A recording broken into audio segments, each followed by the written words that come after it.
percis kos karar itu Masya Allah kari ieu kadeuleuk ku mata urang kanyahoan jasa boh tatangga boh babaturan ulah ka tatangga ka babaturan diri urang heula kitu pisan diri urang pernah janji baheula Gusti pedagang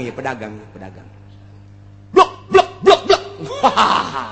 nyieun imah 2 tingkat pagerna luhur jasa teu kadeureun ku batu mobil salin ganti pakaian burulang bereleng luar biasa dahar sakumaha kahayangnyana luar biasa maju usahana blek melian tanah gere gering jual tanah nu itu gere gering terus keneh bae mobil jual tinggal imah doang jual imah ge ya aya istilah lah harta mah tatalang raga jual kabeh anak rage bah jual bae bah lah nu penting abah cager tanah nunang melian bea mobil menang melian bea kabeh perusahaan ge ambruk tinggal imahna nu pagerna luhur teh 2 tingkat jual kuari meuli nu sederhana gering can cager keneh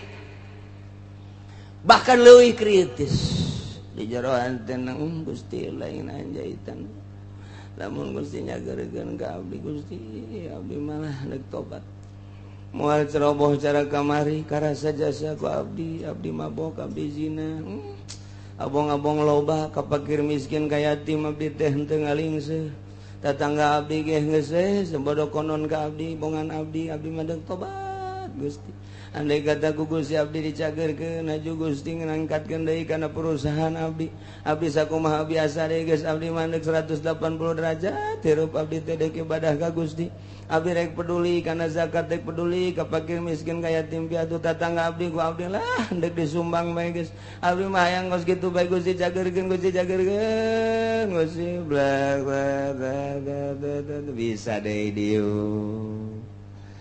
bae ngobrol jeung keluargana abah rada cager abah alhamdulillah geura doakeun bae ku kabehan abah ku sadeu geus cager malah kan abah mah eunana mah deuk ngitung-ngitung zakat fakir miskin segala rupa lah deuk moal cara bah atuh didoakeun ku kabehan ayo geus kuari geus rada sehat-sehat mulai engkeut-engkeut dagang deui mulai awal-awal mah bager hitung Gusti zakatna sabaraha aja can loba ieu pantau mah hitung zakatna sok tatangga bagikeun rapi bagi gede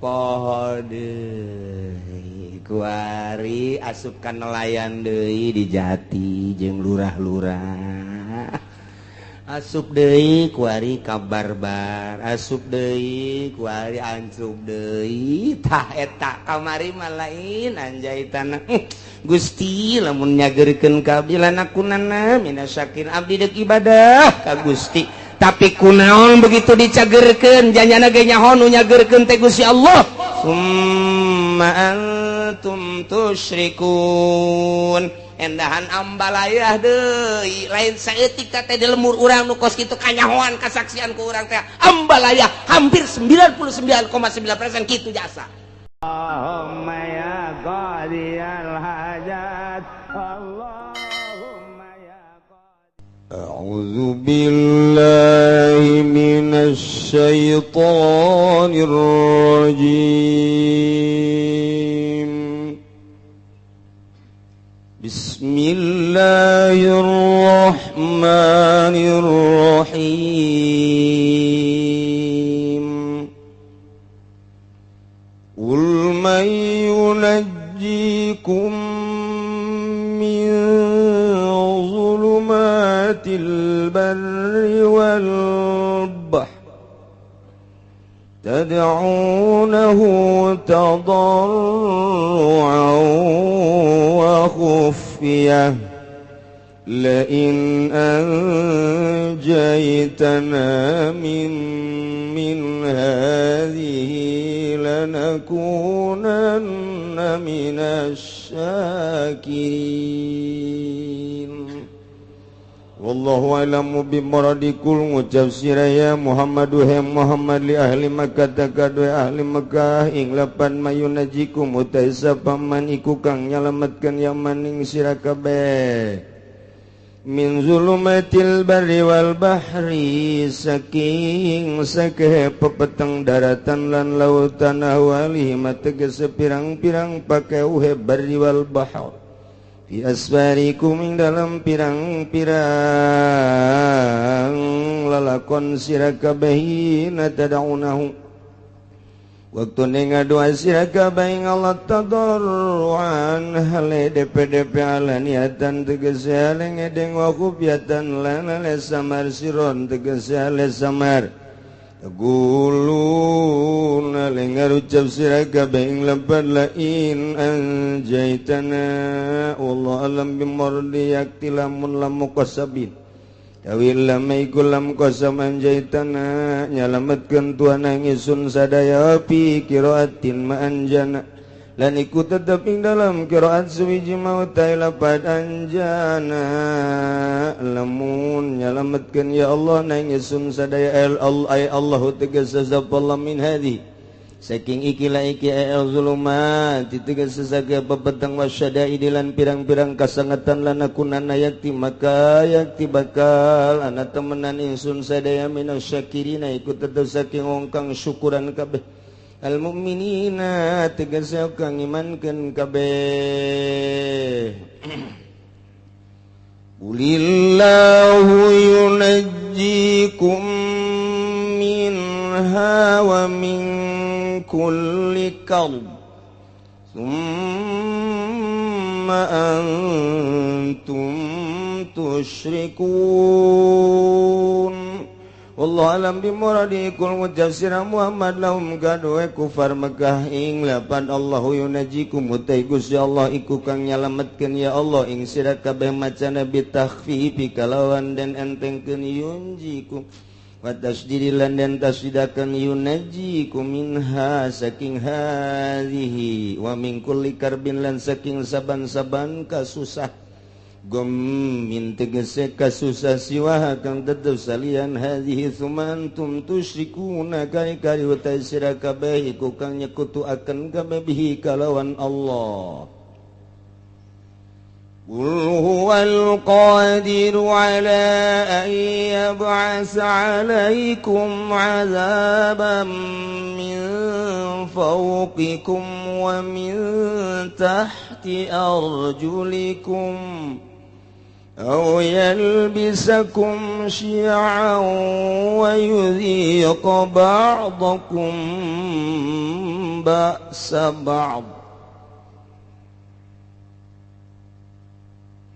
انظر كيف نصرف الآيات لعلهم يفقهون Allahu alam bimuradihi kul ngucap sira Muhammad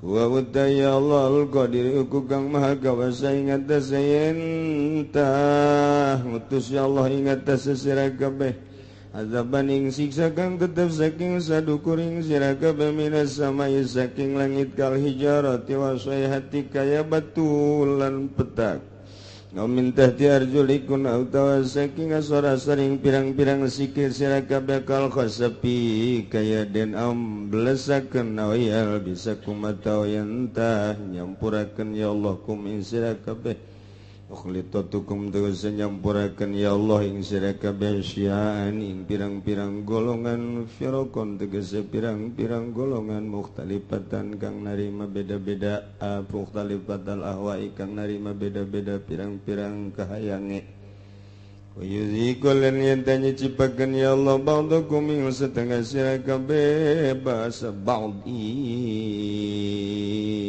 siksaan setengah bil kita likalawan perang kala ngucap ya Kangjeng Nabi sallallahu alaihi wasallam laman nuzilat samang seden turunkeun ieu ayat hadza ing lapad hadza ahwan utawi ikilah iki qauluhu wa yuziqu ba'dahum ba'sa ba'd awan wae saru iku kang leuwih ngagampangkeun wae saru tegese lan leuwih ngagampangkeun walaman nuzila maqoblah ulan samangsa den turunkeun apa barang kang tetep ing dalem sadurunge za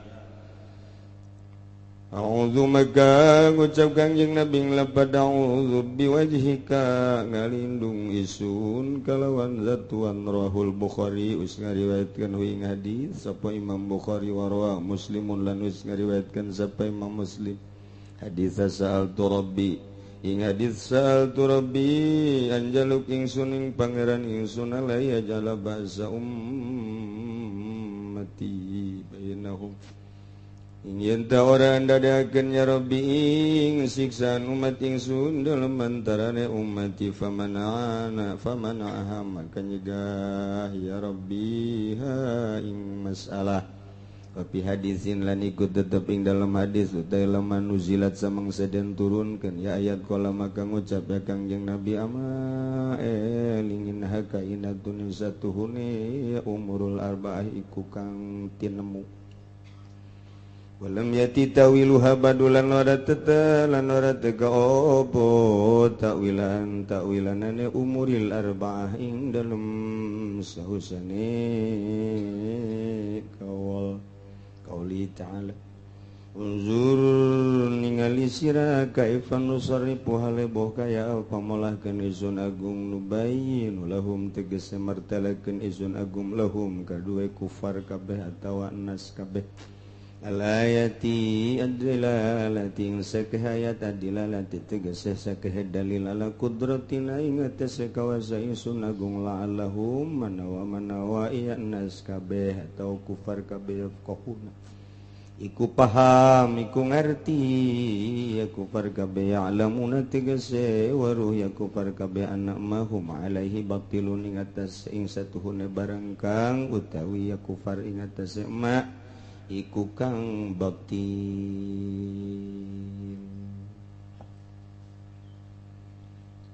ayat ieu Gusti Allah ret nyaritakeun tambahan tina ayat nu tadi mengenai tentang dalil kamaha kawasaan Gusti Allah subhanahu.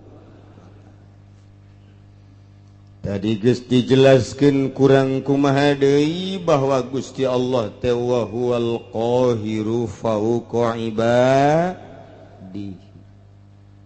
Gusti Allah teh nu maha gagah, maha kawasa, maha ngalindih ngelehkeun ka seluruh hambana pasti. Kumaha ge kumaha Gusti Allah. Tambahan deui ku Gusti Allah. Dakwahna Kangjeng Nabi ka para musyrikin Mekah khususna umumna jang barometer di zaman urang kiwari jeung selanjutnya bagi jelema-jelema nu nuturkeun Kangjeng Nabi buang kawara inkar terhadap ajakan Kangjeng Nabi bakal dibere siksa ku Gusti Allah khusus di zaman Kangjeng di awal turunna ayat umumna jang kaum setelah Kangjeng Nabi Muhammad sallallahu alaihi wasallam terus di masa sahabat masa tabi'in masa atsba tabi'in masa kuari atba tabi'in coba anu nurut karena ajakan Kangjeng Nabi jeung teu nurut bakal dikubahakeun ku Gusti Allah. Masya Allah. Ulah main-main jak Gusti Allah aing teh pangeran ngan aing mah maha hampura maha rahman maha rahim aing dedeh jeung nyaah ka sia ditungguan ku aing sia supaya iman ka aing jeung tobat ka aing tapi ketika angger bae aing pangeran hak aing negor ka sia ku cara aing negorna masyaallah kul bejakeun ku anjeun Muhammad li ahli Makkah ka para ahli Mekah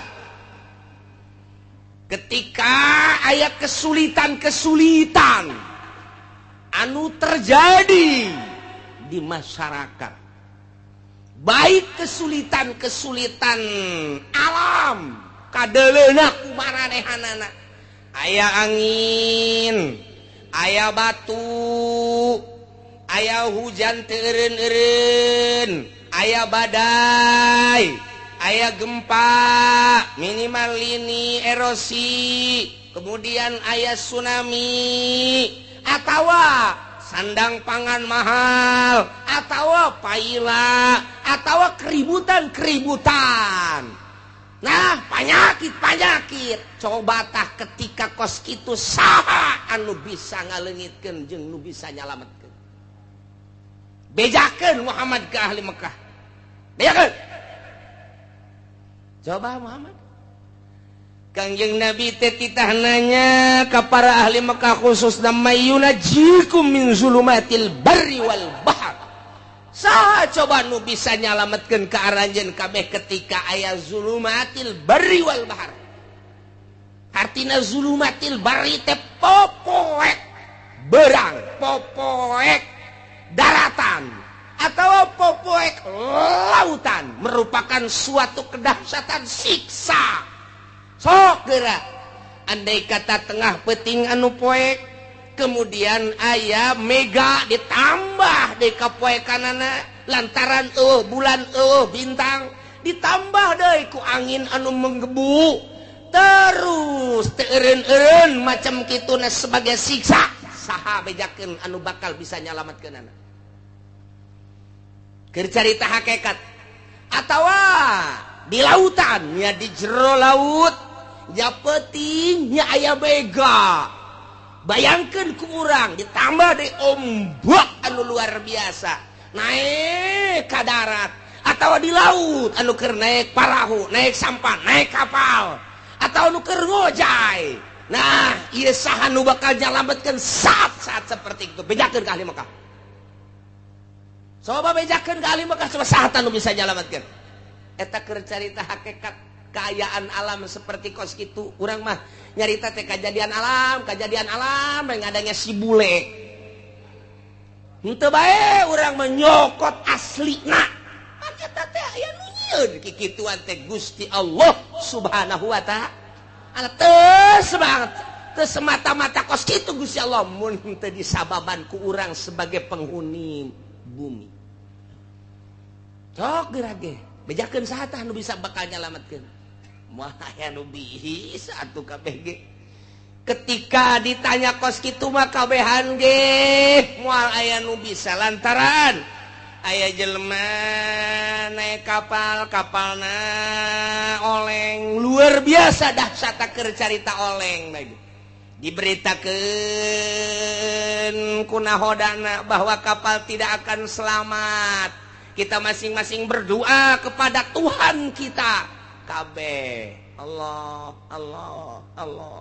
di tengah lautan dek minta tulung ka jelema kumaha lantaran di tengah lautan kapal oleng oyag-oyagan nya peuting deui nya mega luar biasa sinar setik-etik acan parahu atau kapal parem sedangkan diberitakeun ku nahodana kapal kita ini akan tenggelam.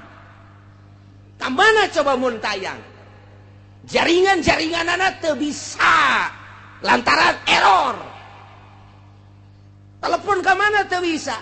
Tinggal ngan ka Allah doang. Nu Katolik jeung nu Kristen ge saat eta mah pasti Allah. Coba tah. Komo nu Islam sanajan nyana tukang mabok. Nyana tukang zina, nyana tukang korupsi ketika kapalna oleh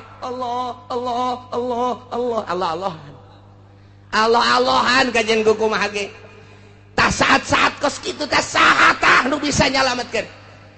Atau naik kapal udara, biasana lewat Abu Dhabi gerbek diberitakeun ku pilot para penumpang yang baik. kapal kita menemui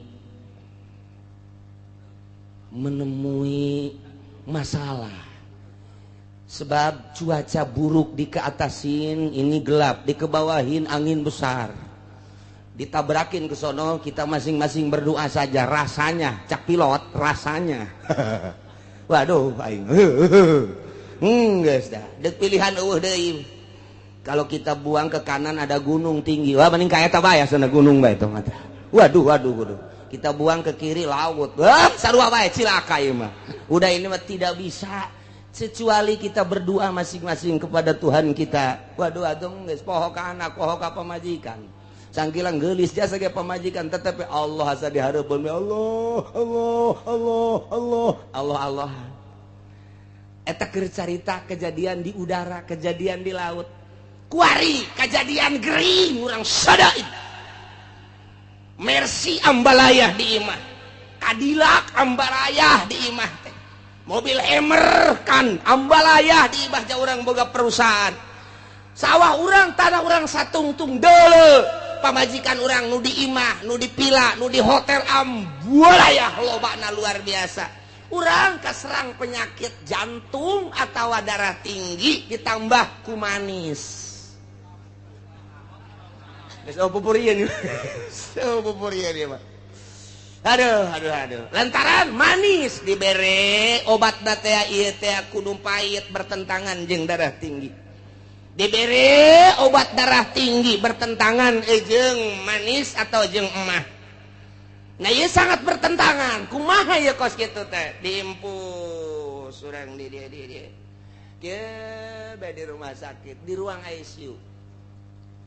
Boro-boro sasaha anak yang pamajikan geus semeunang ngalayat geus di ICU bageus kieu mobil ambalayah di imah, perusahaan urang ambalayah di unggal kota, pamajikan urang sakitu gareulisna nu luar biasa, tanah urang satungtung deuleu geus puguh pake mah kitu keneh beas di gudang geus teu kacaritakeun. Wah luar biasa, imah lain hiji bae. Unggal kota boga imah kuari urang aya di ruang ICU. Bejakeun Muhammad ka jelema kos kitu saha nu bisa nyalametkeun, coba bejakeun. Hartana bisa nyalametkeun, jual ku sia harta jang nyalametkeun nyana. Imah bisa nyalametkeun, sok bawa ka dinya imahna. Mobil Cadillac na tu termahal di dunia nu bisa nyalametkeun ka dinya bawa ku nyana. Atawa wanita cantik urang Karawang, urang Surbang anu ngegel muter teh bawa ka dinya. Bawa atau orang Libanon anu cacadeun irung mata ceuli jeung sajabana bawa ka dinya. Moal aya. Geus kieu bae ngagolan, napas lagi geus dibantu make oksigen. Dilayat, ini temen bapak, temen usaha bapak, dina hatena ngabur sia. Teh hayang aing mah didatangan ku sia. Babaturan korupsi didatangkeun ka dieu goblok sia. Ini teman bapak pak, teman apa? Ini teman usaha bapak. Oh jangan, dina hati mangan teu bisa ngomong dah. Inditkeun aing keur ka Allah sebenarnya. Tapi lamun datang ini santri mana ya? Santri nu tetangga bapak teh nu teluk ditanya nyana dek macakeun Yasin. Diuk di dinya tadi. Hayangin saat eta mah tadi didatangan ku santri. Supaya kabantu-bantu nginget-nginget Allah. Aya laku santri mah geus kos kitu. Malamanya nanti amanat. Coba si santri teh kiai tita ka dieu kitu bang macakeun tah cai. Ji atuh keimanan mah jantung Allah. Nyana geus ge Allah teh inget ka mobil, teh inget ka imah, teh inget ka istana, teh inget ka jabatan, teh Allah. Bejakeun Muhammad. Saatah nu bisa nyalametkeun saat-saat kritis modal kos kitu. Apakah nyala boga pikiran harta bakal nyalametkeun? Moal aya. Apakah nyana boga pikiran imah mewah gedung istana nu bakal nyalametkeun? Teu aya. Apakah manusia anu sering mengelilingi dirina nu bakal nyalametkeun? Teu aya. Malah gilaeun kanu kos kitu. Saha? Sebabnya lagi tad'unahu tadarru'an wa khufiyah. Nyana saat eta mangadua ka Gusti Allah anu luar biasa DP-DP na jeung sasamaran di jero hate. bahasa sumut bage Allah-Allahan bahasa hatena ge Allah-Allahan moal aya anu muntayang ka makhluk moal aya anu muntayang ka harta moal aya nu muntayang ka jabatan moal aya nu muntayang ka tahta jeung kerajaan saat eta mah tad'unahu tadarru'an wa khufya hiji Allah bejakeun Muhammad sahat anu bisa moal aya nu bisa nulungan jeung nyalametkeun kabeh ge saat urang keur kena musibah di kapal saat urang kena musibah di udara saat urang kena musibah ragag misalnya ti luhur gunung moal inget kana naon urang naik gunung mendaki gunung ke tebing tek di luhur kemudian ragag ka handap moal inget kana naon Allah modar sia bisa nyalametkeun saat eta dadung tinggal dadung jelema tinggal jelema moal aya nu bisa nyalametkeun tah urang teh dititah teh saat-saat keur henteu kakenaan musibah saat-saat keur teu kakenaan ku syadaid gering misalnya kudu nol seperti eta nu mantak waliullah teh bisa nganolkeun seperti jelema-jelema nu kekenaan ku dahsyatna penyakit nol nya pikiran anak tak urang teh supaya nol teh sanajan urang kadeleuna bergelimang dunia sanajan urang kakenaan teh kitu keur sehat tapi hate urang nol tah cara eta lah ahli thariqah mere ka manusia guru mursyid supaya di jero hate teh ulah aya harta supaya di jero hate teh ulah aya makhluk supaya di jero hate ulah aya nafsu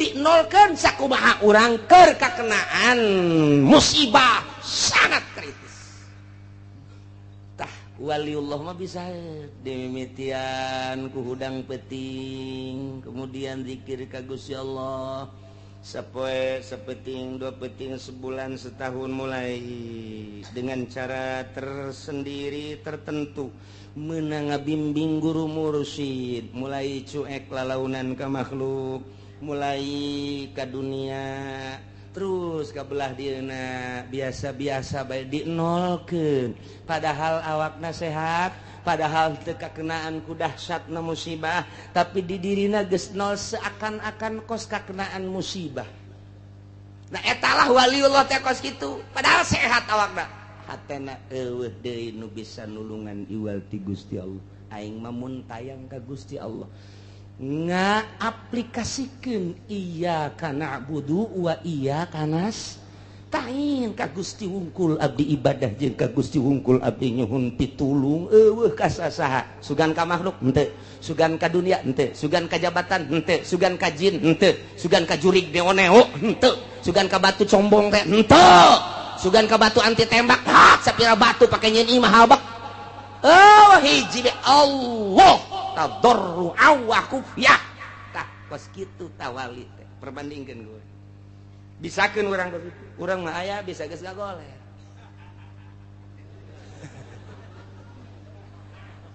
arawas beraga daing keur ka Allah recok cenah teh tipi pareuman tipi ngagoler badi nungguan bawa isuk bae sore tipi awe pindahkeun budak pindahkeun abah nek zikir we ka Gusti Allah puyeng abah mah asa-asana nek di ka Allah padahal mah TV loba mobil moga segala rupa awaskeun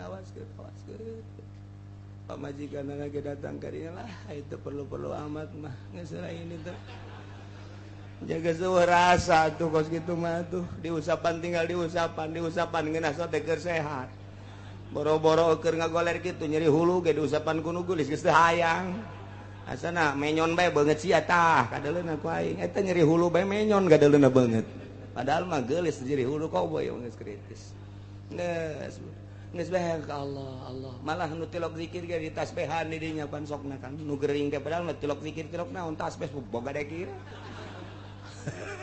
ceknya nama tasbih meureun bisa nulungan henteu tasbih mah itu dipake mah tu tasbih tinggal tasbih bisa dibabeteun ku jurig bisa tasbih mah itu dipake Allah napas kaluhur Allah sebab nyeri luar biasa lain hayang sosonoan jeung awewe lain hayang lelempangan make mobil mewah lain hayang barang dahar makanan-makanan menu-menu anu lazat lain ieu mah hayang nangis kapanggih jeung Allah bae lain hayangan asa geus dihareupeun we Allah saha anu bisa moal aya badak urang kuari ngaji teh tah supaya orang bisa pasrah kadanan kuari bisa pasrah matu engke-engke saat orang kritis ji ja urang ge bakal modar sarua bae je emang parang sana kumaha meureun sakna mah masih kena SMS-an kana tolol teu budak mun bisa mah kuari mun teu bisa engke saat urang ngagoler Muhammad bejakeun saat anu bisa nyalametkeun moal bisa kulantaran atuh anakna ieu tanggap terus diobatan rada bray cager rada deres puyeng rada tanaga rada aya ceng remote mana sial teh urang Cikupa geloblon remote naon ki remote TV mana remote TV emang laki deuk TV kesel abah TV kadegeun nu gede TV na setel seserian tolol menikmati kamara kakara kamari saminggu ka tukang awaskeun TV garieung jangan awas kuari barang leungit TV remote na mana mun aing jadi incuna di talian gua aing jelema teh kos itu percis eta teh lain batur sia ya Karim, ya orang kasinggung ku Quran ya, Masya Allah pohara jasa ya Allah teh kos kitu tangga bejakeun ka orang percis ya Allah ya Rabbi bejakeun Muhammad saat di lautan saat anu bisa ngabebaskeun jeung nyalametkeun di saat udara di udara kakenaan musibah saha anu bisa nyalametkeun di saat nyana kena penyakit anu sangat kritis mun tayang ka saha bejakeun coba di saat recokna kekayaan budaya politik ekonomi riweuh saha anu bisa nyalametkeun bejakeun ka ahli Mekah qul bejakeun Muhammad ka ahli Mekah eta mah moal bisa aya anu nyalametkeun anu tatadina manehanana ngomong waktu keur kakenaan ku musibah mah ngomong nanti bari ngadoa ka Gusti Allah la in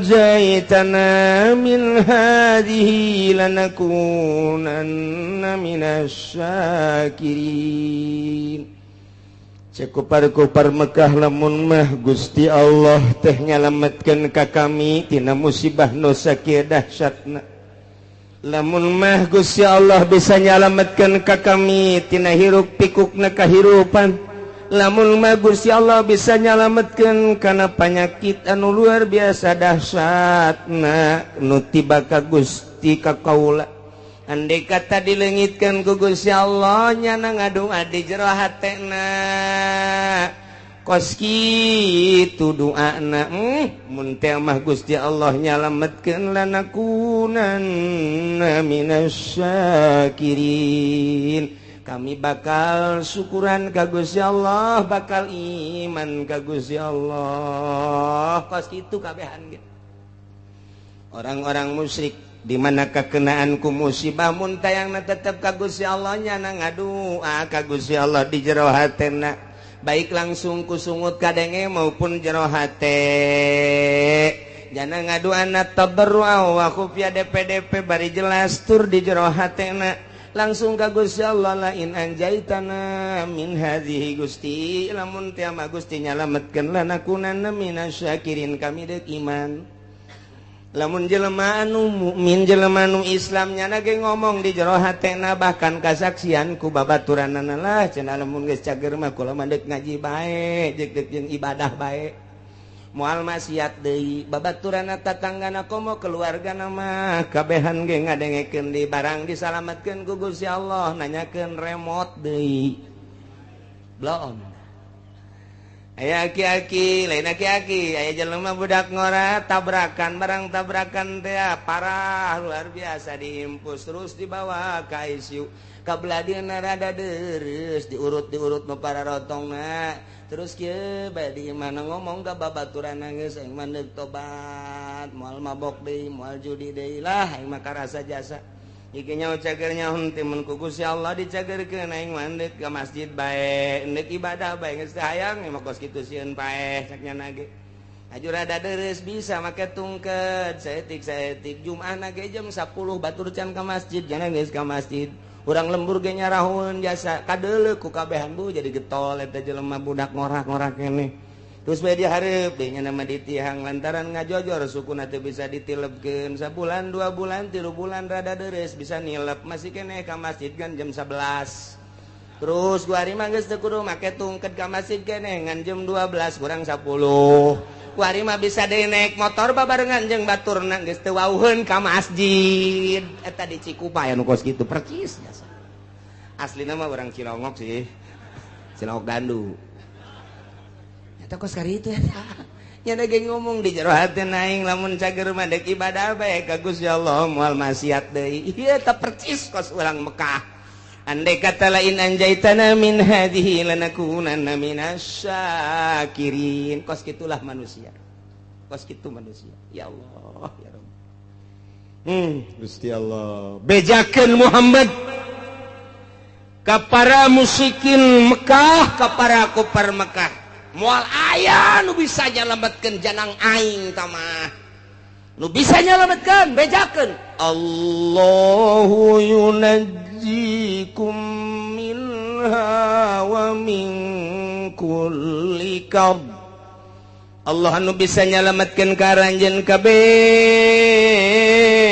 tina musibah nu sakitu dahsyatna wa min kulli karbin jeung tina sakabeh kasusahan nu terjadi ka dirina moal aya nu bisa nyalametkeun kecuali Gusti Allah ketika disalametkeun kunaon atuh summa antum tusyrikun begitu disalametkeun mun teh mah tadi dina kapal teh naek ka darat musyrik deui padahal ke waktu oleng kapal mah di tengah-tengah lautan jang mun tayang ka makhluk ka babaturan iwal ti ka Gusti Allah nyana ngomong lain anjaitana Gusti mun nyalametkeun ka abdi tina musibah kapal ieu mana peuting mana poek mana angin luar biasa mana ombak luar biasa diberitakeun deui ku nahoda bakal cilaka kabeh mun tayang Gusti lamun salamet abdi dak iman begitu disalametkeun kunaon atuh summa antum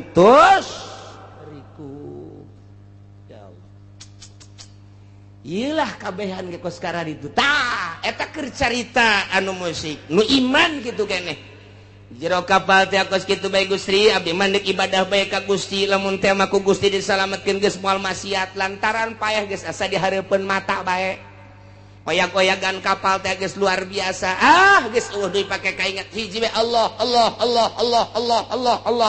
napas ka luhur ka handap Allah disalametkeun ku ari ku Gusti Allah datang kanggar datang ka pantai biasa salamet seserian deui endahan ngan sakadar dongeng doang nu tadina nyana ngomong di jero hatena Gusti lain anjaitana lamun Gusti nyalametkeun abdi mah rek ibadah begitu datang deui ka darat nonton TV deui percis kos karar itu Masya Allah kari ieu kadeuleu ku mata urang kanyahoan jasa boh tatangga boh babaturan ulah waka ka tatangga ka babaturan diri urang heula kitu pisan diri urang pernah janji baheula Gusti pedagang blok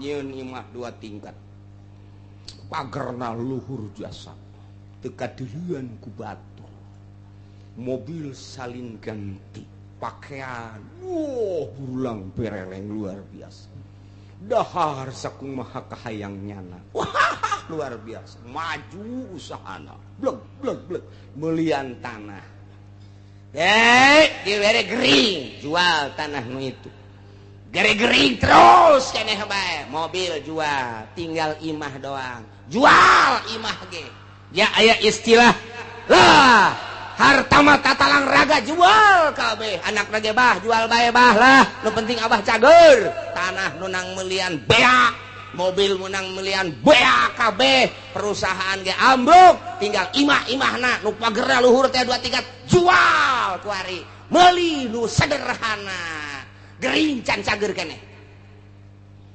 bahkan leuwih kritis di jero antena Gusti lain anjaitan lamun Gusti nyageurkeun ka abdi Gusti abdi malah deuk tobat moal ceroboh cara kamari karasa jasa ku abdi mabok abdi zina abong-abong loba ka fakir miskin ka yatim abdi teh henteu ngalingseuh tatangga abdi ge geus sebodo konon ka abdi bongan abdi mah deuk tobat Gusti andai kata ku Gusti abdi dicageurkeun aju Gusti ngangkatkeun deui kana perusahaan abdi sakumaha biasa deui geus abdi mah deuk 180 derajat hirup abdi teh deuk ibadah ka Gusti abdi rek peduli kana zakat rek peduli ka fakir miskin ka yatim piatu tatangga abdi ku abdi lah deuk disumbang bae geus abdi mah hayang geus kitu bae Gusti cageurkeun Gusti blak bisa deui dieu bae ngobrol jeung keluargana abah rada cager abah alhamdulillah geura doakeun bae ku kabehan abah ku sadeu geus cager mah lah kan abah mah eunana mah deuk ngitung-ngitung zakat fakir miskin segala rupa lah deuk moal cara bah atuh didoakeun ku kabehan ayo geus kuari geus rada sehat-sehat mulai engkeut-engkeut dagang deui mulai awal-awal mah bager hitung Gusti zakatna sabaraha can loba ieu pantah mah hitung zakatna sok tatangga bagikeun rapi bagi gede poho deui kuari asupkan nelayan deui di Jati jeung lurah-lurah asup deui kuari ka barbar asup deui kuari ancuk deui tah eta kamari mah lain anjaitanna Gusti lamun nyageurkeun ka abdi lanakunana minasyakin abdi deuk ibadah ka Gusti tapi kunaon begitu dicageurkeun janjana ge nyaho nu nyageurkeun teh Gusti Allah summa antum tusyrikun endahan ambalayah deui lain saeutik teh di lemur urang nu kos kitu kanyahoan kasaksian ku urang teh ambalayah hampir 99,9% kitu jasa ya Allah bejakeun Muhammad qul huwal qadiru ala an yab'atsa 'alaikum 'adzaban min fawqikum aw min tahti arjulikum aw yalbisakum syi'an wa yudhiqa ba'dakum ba'sa ba'd Muhammad bejakeun ka para kafir-kafir Mekah lamun terus bae musyrik ka aing teu percaya kana ajakan anjeun teu iman kana ajakan aing cak Gusti Allah bakal nurunkeun siksa 4 perkara supaya katembong ku balerea kakawasaan aing ka maha dahsyatan aing ka maha sagala-galaan aing lantarannya mempermainkan kain kamari ngadoa kain kuari musyrik kain kamari minta kain kuari minta kajabatan kamari DPDP kain kuari DPDP ka manusia ka makhluk ka batu ka kayu kan eta teh mempermainkan aing bejakeun Muhammad hayang dauleuh ka karawasaan aing bakal nurunkeun 4 siksa ya Allah Qul bejakeun Muhammad wal qadiru ala ayyab'asa 'alaikum 'adaban aing maha kawasa aing bahasa gala-gala cak Gusti Allah lamun kitu bae petana aing bakal nurunkeun ka makhluk khusus ka urang Mekah umumna ka saha bae siksa 4 perkara ya kan hiji azaban min fauqikum siksa betimbul ti luhur bentukna engke aya hujan teu eureun-eureun nyepoe hujan banjir ka buah wacah siksa wae atawa hujan batu cara ashabul fil di batuan atawa hujan es buah datang ke buah rarusak atau atau poek teureun kilat si jeleger ditambah deui ku geladeg si jeleger datang ka teu daya teu upaya siksa ti aing min pau kiku au min arjulikun atawa kahandap dihandap timbulna ieu dihandap timbulna mimiti ku aing teh dioyag-oyag lini bae lini doang aing mah sok geura hayang nyaho bongan teu iman ka aing bongan teu nurut ka aing teu iman ka ajakan anjeun Muhammad tah ieu ku aing dioyag-oyag ha saeutik doang dibere ku aing 6,5 hek nah kulantaran tertek bae rada digedekeun ku aing digoyangkeun doang ku aing bumi engke ge lamun Oma Irama jadi presiden asana bumi goyang ke kajen kumaha ge aya arah acak-acakan budak isi nagara dek dikumahakeun tapi ceuk lama lamun Oma Irama jadi presiden bakalna pertama santai nginahin ke beres santai lari pagi ke kajen Masya Allah mantap luar biasa iya kari aduh kan ujung-ujungnya kiamat tebareres budak ya Allah serius ya langsung ngerti aduh ya Allah ya Rabbi iya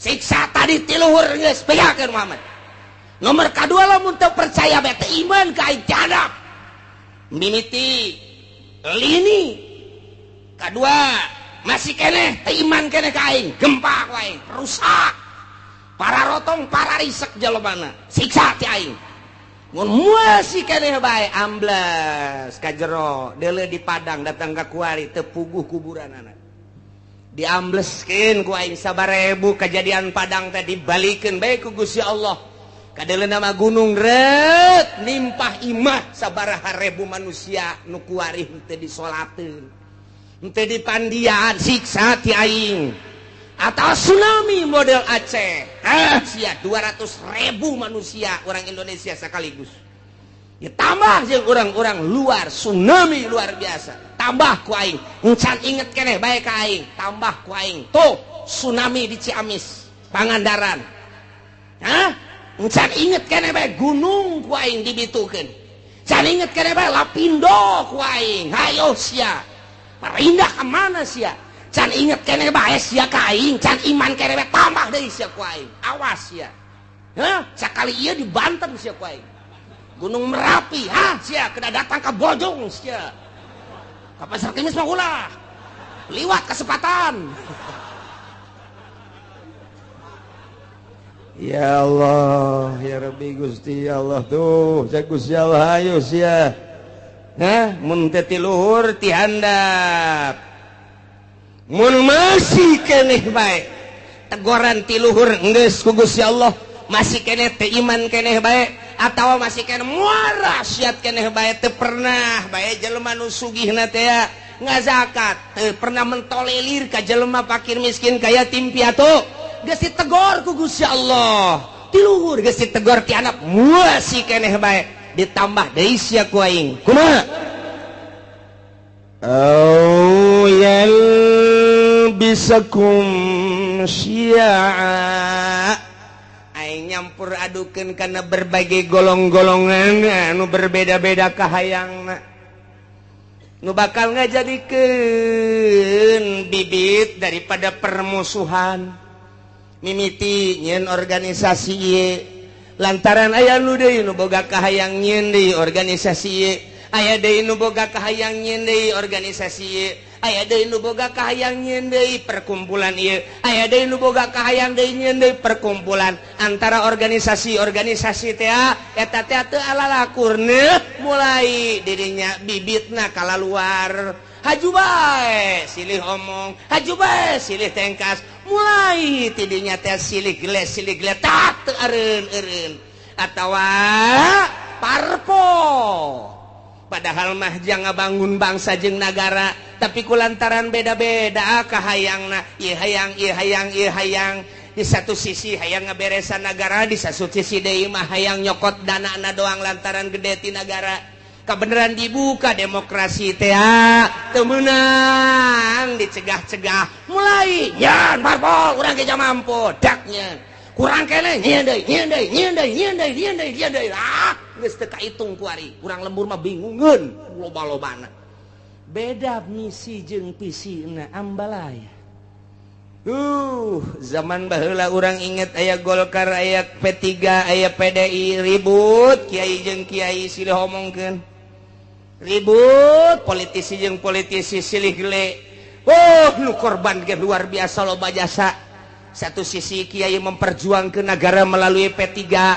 Jara rasaan dirinya teh aya misi keislaman. Atuh dakwah panggung teh luar biasa. Satu sisi pamarentahna asa tinggalin ku kiai eta teh di Golkar. Nyeun huru hara aya tembak masal derege ilah syiah. So eta di dalam negara kuari luar biasa loba anak koskaran itu timbul organisasi-organisasi di mimitian timbul organisasi teh Muhammadiyah naik deui ka NU beda visi jeung misina lantaran itu mah Wahabi ieu mah ahli sunnah naik deui timbul deui aya Islam Jamaah diorganisasikan deui aya Islam LDI diorganisasikan aya NI diorganisasikan deui aya HTI diorganisasikan deui aya Islam Jaulah diorganisasikan deui aya Islam aliran kepercayaan diorganisasikan deui aya Islam Thariqah diorganisasikan berbagai Islam beda kabeh suarana timbul huru-hara aya di Qur'ana kos kitu mantak ahli tafsir mah senyum bae. Teh aneh ja Gusti Allah na geus nyaritakeun lobana kahayang merupakan siksa lantaran naon poho ka Gusti Allah kabeh di balik jeung organisasi aya udang. Iya aya udang di balik batu tah eta mah kos kitu tah. Nah nu mentek nyen organisasi sok diradesek komo dek aya kepentingan negara. Bisaan jasa Soeharto mah buat organisasi Pancasila, buat KNPI, buat organisasi tek-tek jeung bengekna dijieun supaya ngadukung ka ditu. Anu henteu milu kadinya sok deui tumpas. Kot kitulah kaayaanana. Kiai pisah antara Kiai Golkar jeung Kiai P3 jeung Kiai PDI. Kuari teh dimodernkeun. Kiai modern jeung Kiai Salap ribut luar biasa. Kiai Salap jeung Kiai Salap ribut. Tuh ieu teh geus aya, ieu teh merupakan siksa lantaran kabeh teu ka Allah. Ieulah siksa ti Gusti Allah ausian awyal bisakum syi'a teu karasa ku urang. Toel ku urang kiai eta, "Hei, tu aing sarua ka Allah, jeung ngaji." Kos kari itu ngomong. Toel kiai nu sok sangeunahna bae. Loba omong hayu bae urang berjuang sia di dieu aing di dieu kabeh teu bisa dihijikeun visi dan misi disatukan teu bisa kabeh ngabogaan visi jeung misi nu berbeda-beda ribu ya karim masyaallah lamun sarua deuk ngabangun bangsa jeung nagara atuh daon make jeung silih gele silih tumpas silih omongkeun silih ajukeun. Ya Allah ya Rabbi kuari geus 3 di Indonesia anu mangtak ngajadikeun huru hara besar KPK polisi hiji deui naon ayo coba sia kuari geus jadi 3 ngakar tek geus masyaallah geus teu bisa naon kitu ngaranna harmonis kuari teh geus dihandapna geus siap dek perang kuari abri geus kabagi 3 pihak ieu, pihak itu, pihak ieu. Geus kos kitu di Indonesia lantaran boga kahayang pancenah ieu teh negara urang. Pancenah ku urang dibangun, danana kan ti masyarakat. Kunaon atuh ku ari teh kos kararitu. Polisi geus teu percaya ka KPK. KPK geus teu percaya ka kitu yudikatif, geus teu percaya deui ka legislatif, geus teu percaya deui ka eksekutif. Main silih salahkeun DPR kuari nyalahkeun polisi kuari nyalahkeun KPK terus bae nyalahkeun DPR nyalahkeun polisi nyalahkeun KPK di BPK ngajukan berpermasalahan supaya tetap diangkat eksekutifna kuari kasienan berontak melalui yudikatif. Ieu negara urang. Ieu negara urang deuk kumaha coba? Pikir. Cenah deuk ngaberesan masyarakat, nyanana beresaneun. Nyanana beresan, urang mah teu kumaha je kieu bae nonton nyana. Ieu teh kuari teh kos kitu mun hayang nyaho di negara urang. Lamun sok mengamati politik di Indonesia seperti eta. Guys, teu kudu nonton TV, teu kudu ngadengekeun radio, ngaji sia di dieu bakal nyaho. Saya kiai nyaho ti mana? Aing mah susuganan. Bukan aing mah susuganan kos kitu bae lah pokona mah. Lamun aing salah, deleukeun. Je, nu mantak sakieu deui bakal ditangkep. Kaje nu di luar mah ulah geuna nyaho. Ji, tuh polisi geus teu bisa ngamankeun DPR lantaran DPR nyalahkeun polisi. Polisi KPK ge sarua bae geus kos kararitu ku ari teh. Pelaksana sebagai eksekutif ku ari geus kasienan lantaran nu mentek kasienan teh kabeh baroga salah. Sedengkeun RI 1 geus amanat awas sampai tembus, awas sampai tembus, awas sampai tembus, awas. Nyana bae sieun besi tembus di urusan rakyat. Endeu karumaha coba lamun dibukakeun eta kakarak judulna doang, tak kakarak judul tah geus mulai tah urang nyaho tah. Geus mulai tah di koran mah hese maningan ngadengekeun aing bae sia. Aing mah deuk bener deuk henteu kos kitu we pokona mah tah. Je emang kumaha gitu. Masyaallah. Timbul yalbisakum syi'an eta secara nasional. Secara internasional campur tangan bule di urang, emrik hayang cicing di urang, berleha-leha di nagarana teu boga potensi bumi, teu boga potensi negara, hanya jual beli alat perang hasil produksinya cau eueuh di Amerika mah, hui eueuh di Amerika mah, sueg mah komo eueuh jasa di Amerika mah. Mun urang ke Amerika coba urang ka ditu teh hayang sueg moal aya. Di urang teh hayang sueg jeung naon atuh? Neangan awi moal aya di Amerika mah. Nu sok pake nyayur teh anak awi naon ngaranna? Iwung. Coba neangan di Amerika mantap kula teu betah ge iwung. Eueuh di ditu teh. Neuleunya na ka Indonesia aya iwung, aya awi, aya cau, aya anak cau. Aduh luar biasa.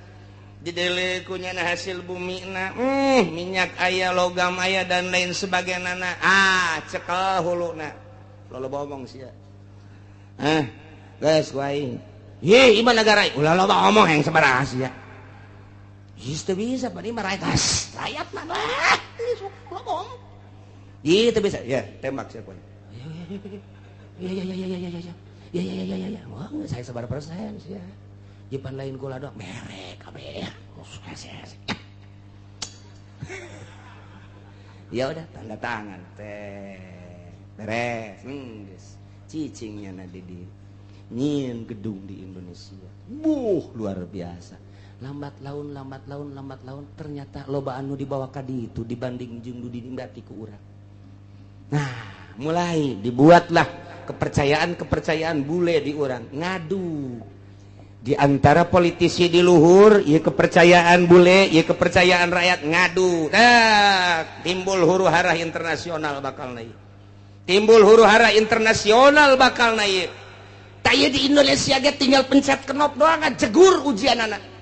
Emang kumaha kitu? Rakyat teh geus teu sudi jasa di bawah kikieuan.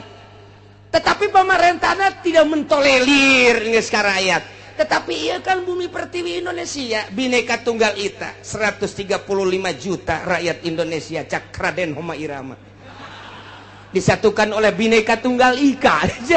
Dek kumaha gitu geus tinggalin tambah kali mah 135 juta lain 35 juta kuari mah bung jenggot.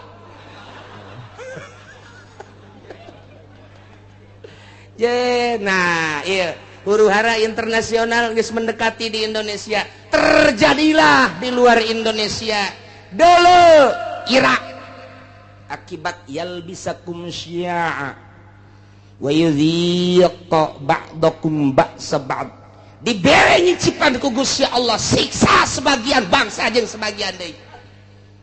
Hah, kuari mah serang, kital, peperangan. Ieu geus dibejakeun ku Gusti Allah tak ieu ayatna. Ulah kaget lantaran nu hiji nyembah ka Gusti Allah Irak, Baghdad, nu hiji nyembahna ka patung. Beda potensi nu aya di Irak loba luar biasa lobana. Amerika teu bogaeun di dinya teh. Tah, di dieu teh panas Amerika, serang geus. Dikibarkeun bendera salib perang luar biasa. Di dinya muatanna loba. Diawali ku potensi bumi nu dipake kahayang ku Amerika lantaran teu daya teu upaya supaya menggebuk. Nah, bendera salib perang salib kuari ditaekeun. Perang lah dahsyat ti ditu modar ti dieu paeh wabeh ngaran-ngaran perang mah pararaeh bae yal biasakum syi'a wa yudhiqu ba'dakum ba'sa ba'd ditimbulkan ku Allah bakal siksa siksana kumaha ialah diaduk-aduk ku Gusti Allah melalui syi'an organisasi golongan-golongan wa yudhiqu ba'dakum dibere ngasaan ku Gusti Allah sebahagian bangsa ba'd ku siksaan sebagian bangsa deui perang multinasional jeung Irak dia kasaksian ku urang selesai eta berangkat deui Libya selesai Libya Syria suara nu datang ke urang geus macem-macem urang mun maca koran lokal mah kos kieu mun maca koran internasional mah kos kieu mun maca berita-berita mah kos kieu tinggal urang bae bingung sementara nu boga berita asli nu bogana adalah Amerika urang teu daya teu upaya soal berita aya ge selundupan berita-berita nu asli apa iya apa tidak apa iya apa tidak mulailah dikaburkeun Bashar Assad teh merupakan Fir'aun lah. Satu sisi Bashar Assad ia telah memperjuangkan bangsa jeung negara melalui agama Islam. Satu sisi jaritakeun Bashar Assad teh ia adalah Syiah anu luar biasa. Satu sisinya nama Wahabi, satu sisi deui Ahli Sunnah wal Jamaah. Nu jelas mah urang kebingungan kabeh. Supaya naon? Supaya mendukung ke Amerika. Teu nyaho keaslianana kumaha? Tah kos gitulah wayal bisakum syi'a wa yudhiqu ba'dakum ba'sa ba'd perang dia kulantaran disuplai ku Iran Amerika neuleuh heula bahaya sebab di Iran aya 3 rudal anu luar biasa nomor kahiji rudal Husein kadua rudal Hasan nomor katilu rudal Ali ngaranna ge teu kira-kira ngarana teu kira-kira rudal Husein lamun diberangkatkeun datang ke Amerika rudal Hasan bisa ngajegur jang Amerika rudal Ali mah bisa neangan musuh susulundupan endeu kumaha coba hayu cak Amerika keketaan heula jieun heula coba hayang nyaho ku urang sok pancing melalui Israel berangkat der jeung Palestina menang Amerika eta teh begitu dahsyat luar biasa. Nah, Palestina supply dar. Hanya 9 hari Israel kabur. Tinggal cek Amerika angkat ulah bahaya ya bahaya. Kita cari dulu. Lain eureun neangan kelemahan. Kos gitulah ieu keur carita yal bisakum syi'a wa yudhiqu ba'dakum ba'sa ba'd. Disiksa ku Gusti Allah ku di luhur geus. Dihandap geus melalui tsunami siksaan kurang kumaha dahsyatna sabaraha juta manusia anu disiksa ku Gusti Allah titah iman ka Gusti Allah tapi tetep bae teu iman dibere ku Gusti Allah awas cek Gusti Allah dua deui hiji perbedaan golongan nomor kedua titah ngarasaan antara golongan antara negara antara bangsa ribut peperangan modar kene arti apa puyeng nyeuneh teh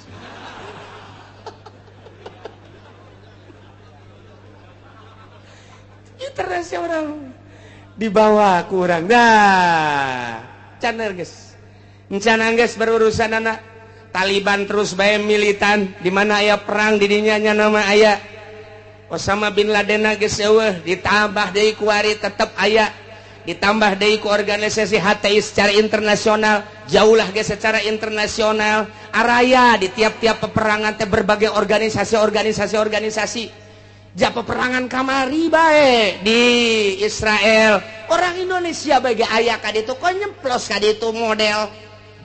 Urang teu nyaho aya nu nyeplos kos kitu lamun teu direkomendasi ku RI moal bisa.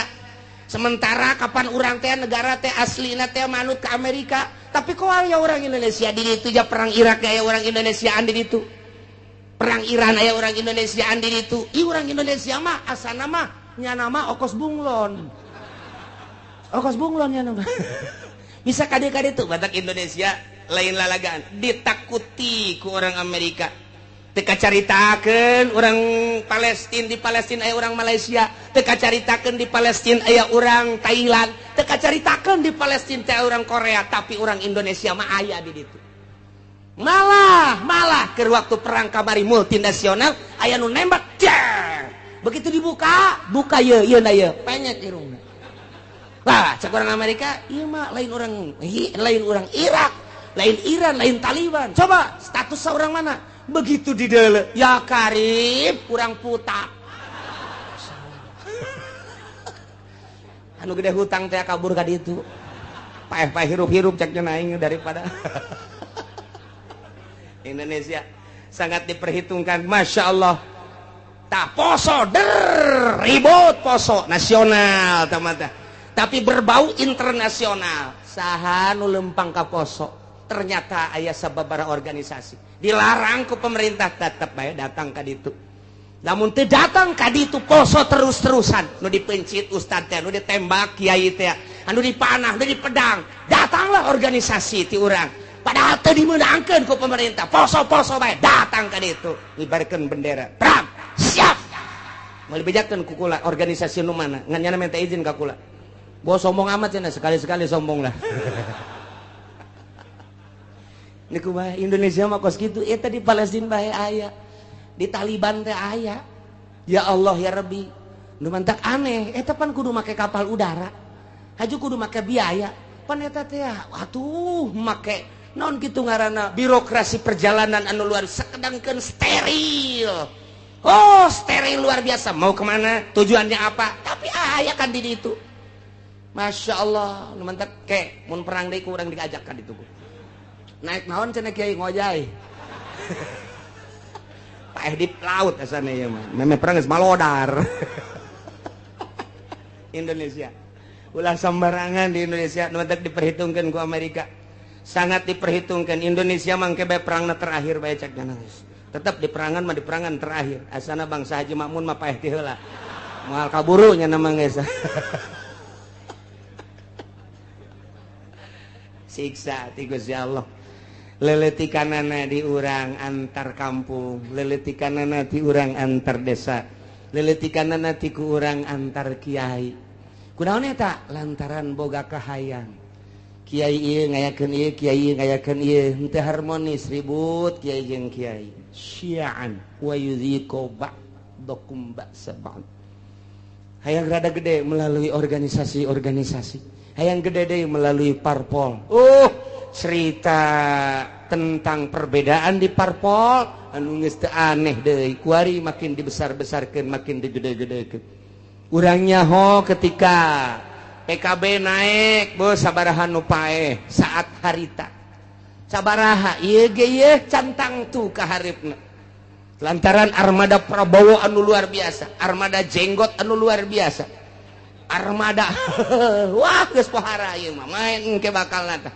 Nah ieu siga da ieu beusi jadi siksa ti Gusti Allah. Mun sia teh iman ka aing, mun sia henteu taat ka aing, teu takwa ka aing, bere siksa opat. Hiji ti luhur min fauqikum, dua ti handap min arjulikum. Mun ti luhur jeung ti dihandap teu dianggap, awas aoyel bisa kumsian aing yeun tata golongan engke golongan lain deuk sakadar cicing wa yuziko ba'dakum ba'sabat ribut perang.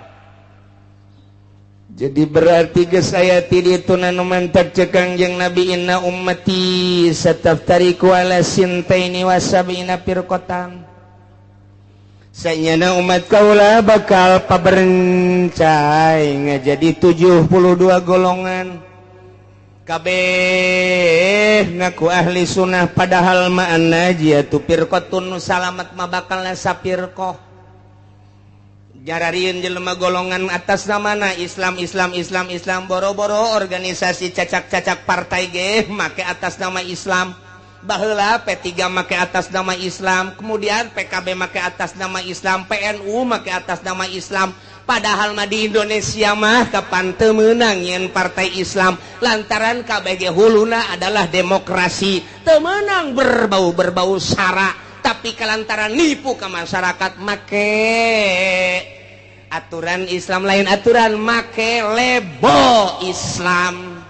Ujung-ujung nama atuh teh lah nanaonan ribut Golkar jeung P3, ribut P3 jeung PKB, ribut KB jeung PNU, ribut jeung PDA, ribut.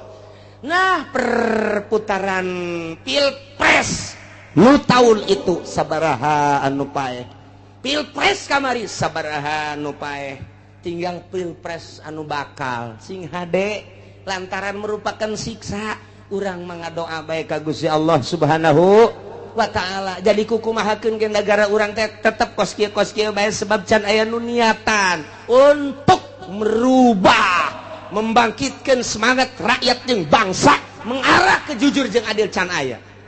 Ku ayeuna sakitu mah cuek-cuek bae biasa-biasa bae. Wae milih-milih bae ngan ulah datang ka gusur-gusur eungkeuy-eukeuyan teu nyaho maksud sing hade. Lantaran ieu teh ya siksa ti Gusti Allah. Ku luhur geus, ku handap geus, dibuatlah hasil urang keneh. Iyalah yal bisakum syia'u wa yudhiqu ba'dakum ba'sa. Ya Allah ya Rabbi nu mantap Kangjeng Nabi waktu turun ayat ieu ngadoa ka Gusti Allah. Langsung nangtung Kangjeng Nabi koma Nabi sallallahu alaihi wasallam fatawaddoa langsung ala wudu.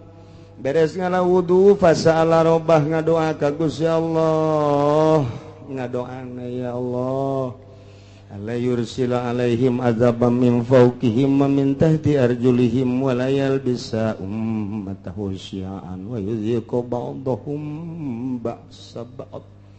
Ngadoa Kangjeng Nabi seperti eta tah Gusti, ulah diturunkeun ka umat abdi siksa ti luhur, ulah diturunkeun ka umat abdi siksa ti handap, ulah diturunkan ku Gusti siksa anu campur aduk berbagai golongan organisasi sehingga ribut ko ba'dahum ba'sa ba'd, ulah ribut antara bangsa abdi jeung bangsa abdi, umat abdi jeung umat abdi. Gusti nyuhunkeun ka Gusti.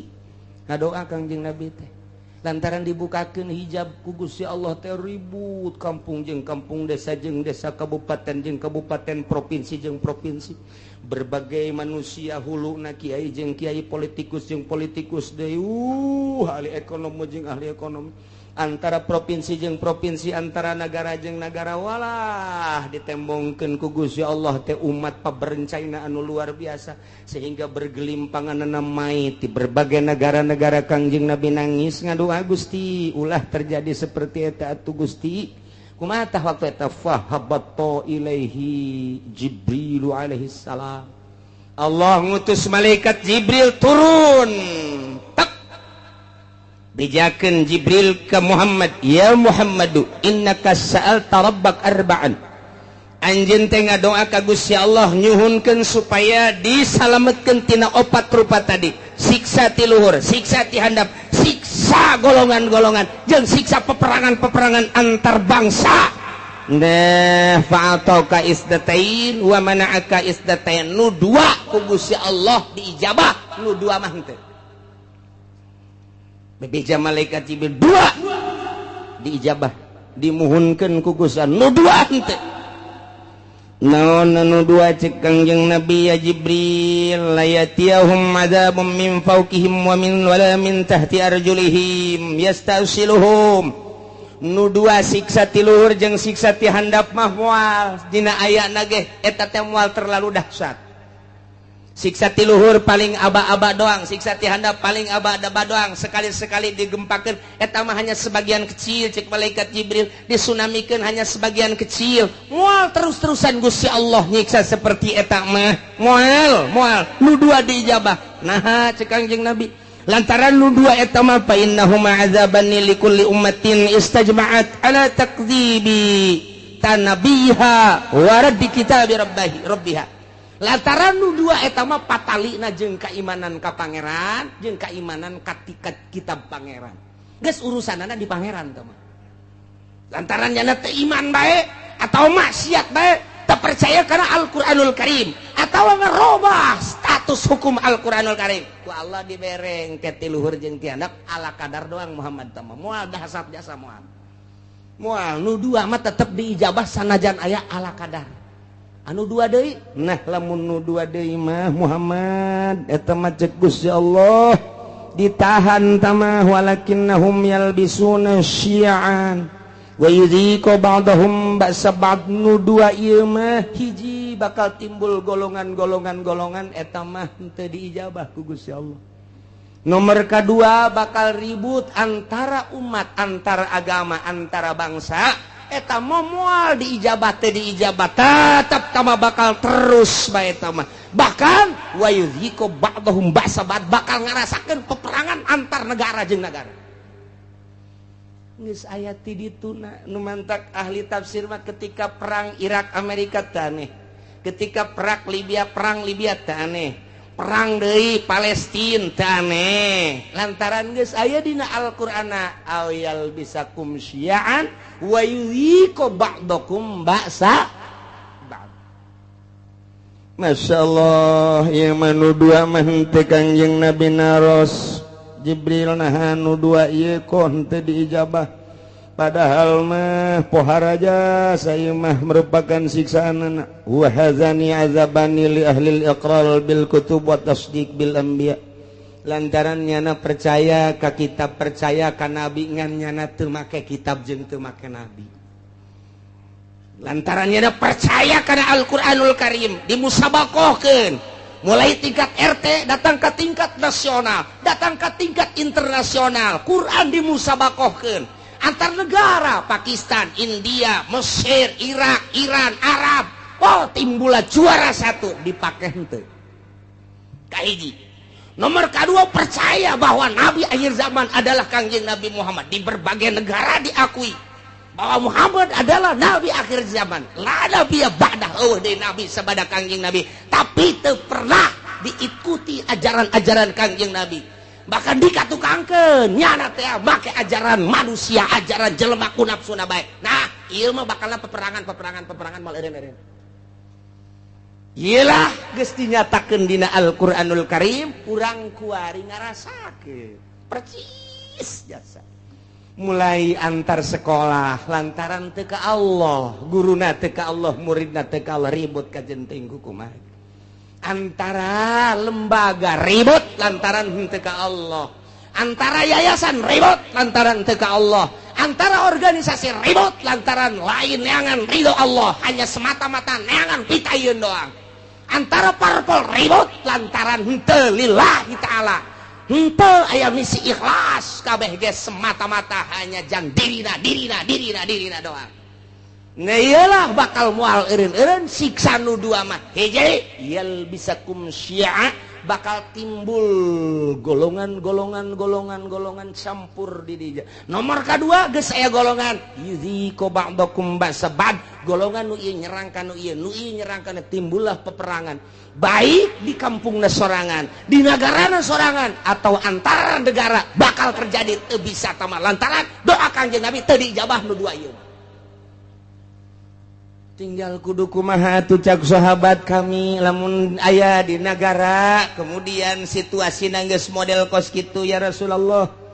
Andai kata kami hirup kemudian hirup teh datang ke zaman model kos kitu, timbul organisasi golongan-golongan, timbul parpol-parpol, timbul kabehan ge kahayangna anu masing-masing jeung kabeh hayang ngarealisasikeun kahayang-kahayangna memaksakan diri. anu dijieun modal mah kapan eta teh rakyat bae dari rakyat untuk rakyat boloon teh podol sero eta bae kabeh ge anu dipake omong-omongan Gusti mun datang ka zaman eta kumaha cakang yang Nabi maneh mah cicing bae ieu zamil buyut cicing bae maraneh di imah masing-masing wa'budullaha ibadah bae maneh ka Allah nyalametkeun diri ulah milu engkeuy-engkeuyan jeung jelema kos karari itu kajen teuing nu kitu mah kitu bae cak sahabat atuh engke nagara kudu kumaha engke ge aing nyieun engke bakalna kesatria cak Gusti Allah saat aing dek ngararapih nagara eta di mana geus kacau engke aing bakal nyieun kesatria rijal bahasana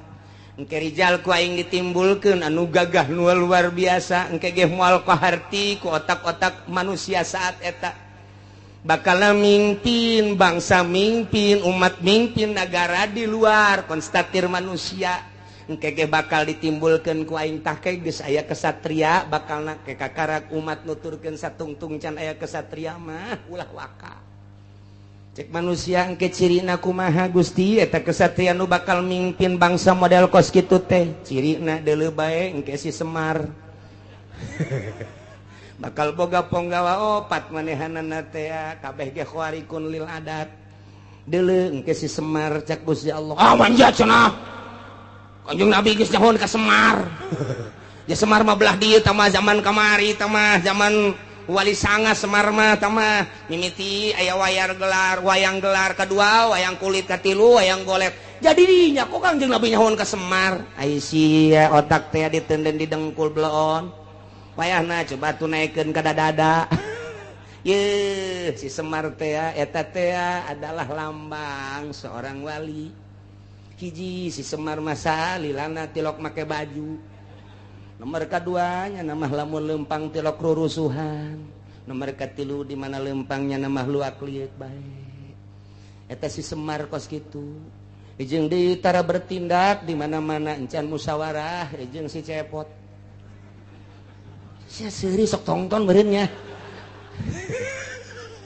tetepnya nama kudu musyawarah heula jeung si Udel jeung si Cepot jeung si Gareng tetep musyawarah ke masukan tidinya berarti nya nama tilok turun langsung kege aya tangan-tanganna tetep ahli Allah bae kitu jadi didukung ku para ahli Allah geus lamun make bajuna hurung herang keneh lain si Semar tah mah geus urang teh angan ke calon presiden anu henteu make baju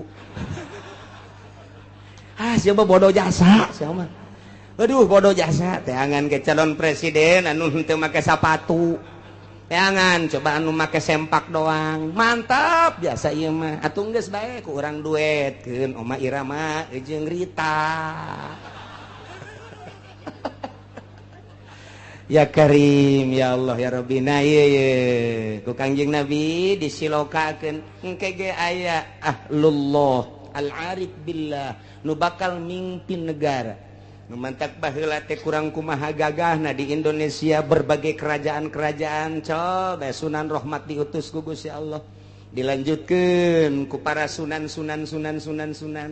diakhiri ku Sunan Cirebon eta kabeh ahli-ahli Allah Subhanahu wa taala Banten nu katengah katelah degeulna lantaran boga ilmu pucuk umun di dinya di mana hibar satungtung deuleu ngalengkah 40 imah kalengkahan diutus ka dieu teh Maulana Hasanuddin ahli Allah tumbang nu kos karari itu kuari ge lain henteu nyarkel kana ilmu kabeh ge ieu bangsa di DPR pusat teh nyekel ilmuna ilmu dugala kabeh lantaran manehanana ditembak supaya ngebul di anu supaya anu nyekelna ilmu karari itu wungkul lantaran ieu nu kuari mah tapakna kabeh ge di Pelabuhan Ratu jeung Nyi Roro Kidul Masya Allah satungtung can kadeuleu ke bakal aya kiai ge menyuarakeun kiai nu asli ikuti urang lamun di deuleu kamari eta Gus Dur teh kosi Semar ja percis kosi Semar coba ge amati coba ge amati ku tukang wayang makanya hoan satungtung can aya ulah waka lantaran ieu mah raradutan kabeh ge gesalamatkeun diri urang saat engke sakedeung deui urang batur ihyak-ihyakan urang mah Allahu akbar. Batur kampanye urang mah salat duha bae Allahu akbar. Duitna mah cokot teh. Tah sia mah sok kitu bae sih bloon. Jadi benerna ieu.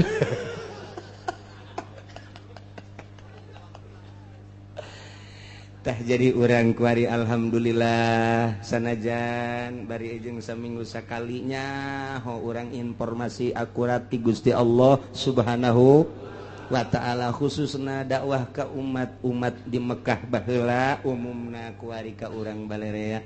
Ternyata ketika ditegor didakwahan ku Kangjeng Nabi teu iman teu percaya datang ka kiwari ge kitu bae bakal dibere 4 rupa. Hiji azabam min fauqikum tiluhur bentukna engke mungkin hujan, mungkin megledek, mungkin kilat, mungkin hujan batu, badai dan lain sebagainya, angin, topan angin, beliun dan lain sebagainya, atau tiana mancercai, gempa, erosi dan lapindo kabeh jadi embek. Nah ieu ditegur ku kitu masih kene maksiat bae ka Gusti Allah bakalna ditimbulkeun yal bisakum syi'an. Nah nu jelas mah nu dua mah ku Gusti Allah diminimalkeun diijabah doa Kangjeng Nabi, tapi nu dua mah teu diijabah kuari ku urang kasaksian kuari dardir durna kasaksian jasa kuari ieulah keur memeujeuna ayat ieu pas jasa kabeneran jasa urang hirup pas di zaman model nu dicaritakeun ku Gusti Allah melalui Kangjeng Nabi urang Kangjeng Nabi Muhammad sallallahu alaihi wasallam nu mantat unzur kaifa nusarriful ayati la'allahum yafqahun. Pikirku anjeun kumaha Gusti Allah ngajelaskeun kana dalil-dalil kekawasaan Gusti Allah. Allah mah maha kawasa. Moal aya nu bisa nyalametkeun di awalna ge tadi ketika saat-saat kritis saha nu bisa nyalametkeun.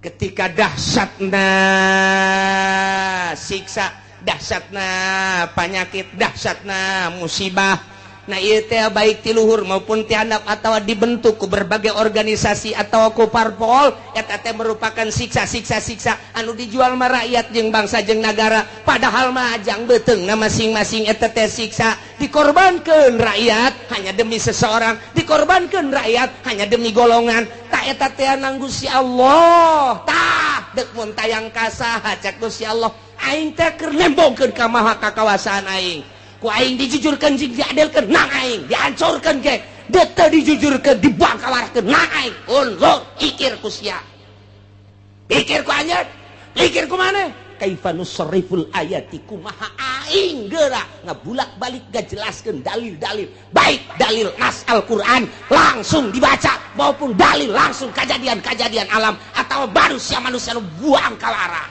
deuleu. Maksudna naon? La'allahum yafqahun. Supaya nyararaho bahwa anu ngagular-gilar ngabulak-balik, anu ngarobah-robahna ieu nagara jeung manusia teh lain sasaha iwal ti Gusti Allah Subhanahu wa ta'ala. Anak itu berarti ulah mun tayang kajabatan, ulah mun tayang ka tahta, ulah mun tayang ka manusia, ulah mun tayang ka harta, mun tayanglah kanu ngagular giler ngabulak balik ngarubah-robah ieu alam, ieu manusia, ieu negara, ieu bangsa. Saha tadi kan geus ditanya, saha anu bisa nyalametkeun? Qul Allahu yunajjikum. Nu bakal bisa nyalametkeun mah Gusti Allah Subhanahu wa ta'ala. Setelah urang nyaho nu bakal nyalametkeun Gusti Allah engke ge Allah mere sabab ka manusia ka satria, nu bakal nyalametkeun bangsana engke ditimbulkeun ku Gusti Allah ahli Allah anu selalu ka Allah bae. Beurang jeung peuting mentana ka Gusti Allah ke manusia ge bakal paham kana caritaan-caritaan kesatria eta. Iyalah seorang waliullah nyananya nyamaran engke aya di nagara, engke aya di pedagang, engke aya di petani, engke aya di kalangan cacah, engke aya di kalangan menak, selalu aya nyana mah hadir diakui ku berbagai lapisan masyarakat. etalah nu bakal mawa bangsa jeung negara di tiap-tiap negara masing-masing, baik di Indonesia maupun di luar Indonesia. Amerika nu selalu jadi musuh sebab Yahudi kadinya, komplotan etalah nu bakal jadi musuh biang keladi lantaran didinya bakal nate timbul Yahudi